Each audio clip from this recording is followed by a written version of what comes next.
What's up, everyone? Welcome back to Epic Gamer, the show where we dive into fresh releases and give you the real deal, straight gameplay and honest impressions. I'm Nox, and yeah, this one kinda came out of nowhere. RuneScape, Dragon Wilds dropped out of the blue on April 15th. If you were part of the closed beta, this wasn't a shocker. But for most people, it was a total surprise. It's a brand new RuneScape title, but it's not your usual MMO grind.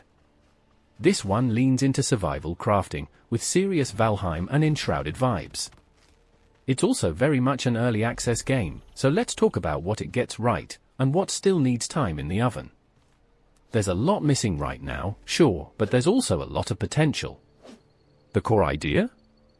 Dragon Wilds, an untouched land in the RuneScape universe ruled by, you guessed it, dragons. You drop in with nothing, start from scratch, build up your base, gear up, and take on bosses. It's simple, classic survival crafting stuff, but with a cool RuneScape twist. If you're into this genre, there's plenty to like already. Visually? It's got a minimal art style, but it still manages to look impressive. And unlike a lot of these games, the world is handcrafted, not procedurally generated. Personally, that's a win. Random generation can work, but it's rarely done well.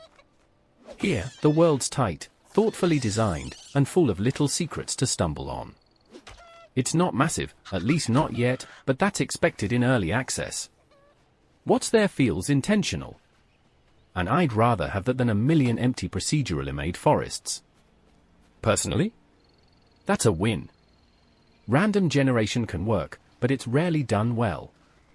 Here, the world's tight, thoughtfully designed, and full of little secrets to stumble on. It's not massive, at least not yet, but that's expected in early access. What's there feels intentional. And I'd rather have that than a million empty procedurally made forests. The best part? Runes, the resource used for magic, are everywhere. You can carry tons, craft them, and spam spells without worrying too much. The system's intuitive, powerful, and just fun to mess with. Some of the spells are kinda goofy, like turning trees into bones, but I'm here for it. Why not? Base building's another strong point. Snap-in parts, easy placement, and a no-resource blueprint mode for planning ahead. There's even a floating camera spell for building, which is such a smart quality-of-life feature, it honestly should be in every game like this. A lot of it is super intuitive. But not everything is golden. Storage? That's a mess. No chest labeling. No building from storage. Small item stacks. So either your chests are chaos, or you micromanage until it all explodes into chaos anyway. Some materials are weirdly hard to find. Thread, for example, is a bottleneck, and it takes 6 furs to make just 1. That's a lot. Especially when the animals that drop for barely exist. Crafting benches? There are too many. Mid to late game, you're bouncing between 10 different stations just to finish one piece of gear.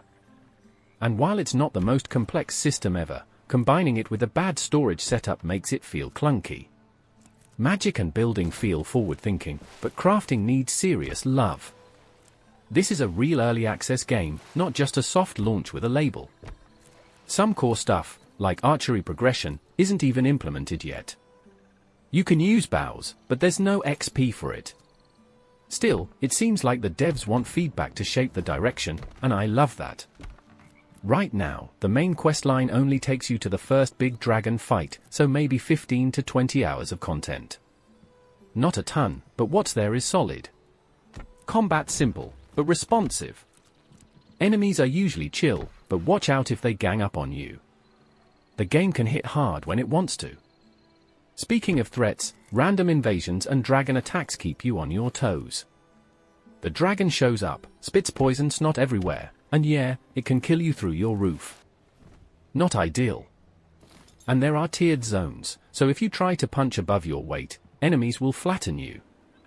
This isn't about skill, it's about gear. So yeah, grinding and upgrading are mandatory. And death? Classic corpse run. drop all your stuff where you died. If you're far from home, it's brutal.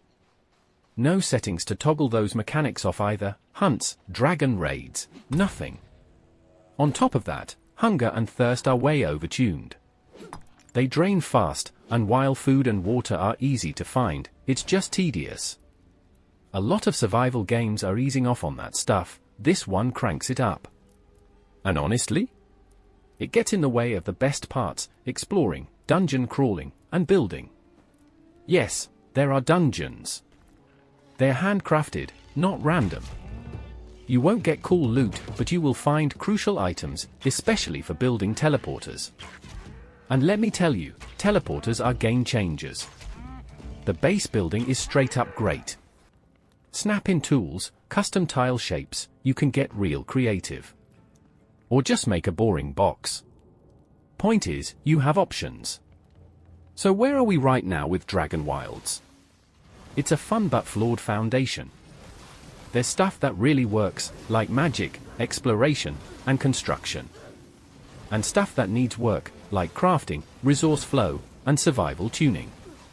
But it's stable, surprisingly bug-free, and has a ton of potential. Not bad at all for an early access launch. This isn't your classic RuneScape experience, it's more like Enshrouded with Dragons. And that's totally fine. If you're buying in early, just know what you're getting, it's a solid vertical slice of what could be a fantastic survival game down the road. If they keep updating it, and I think they will, this could be a big deal in a year or two. But what do you think? Have you played Dragon Wilds? Let me know in the comments. If you enjoyed the video, hit like, and don't forget to subscribe. We've got new content every single week here on Epic Gamer. Tap that bell so you don't miss anything. Thanks for watching, I'm Nox, and I'll see you in the next one.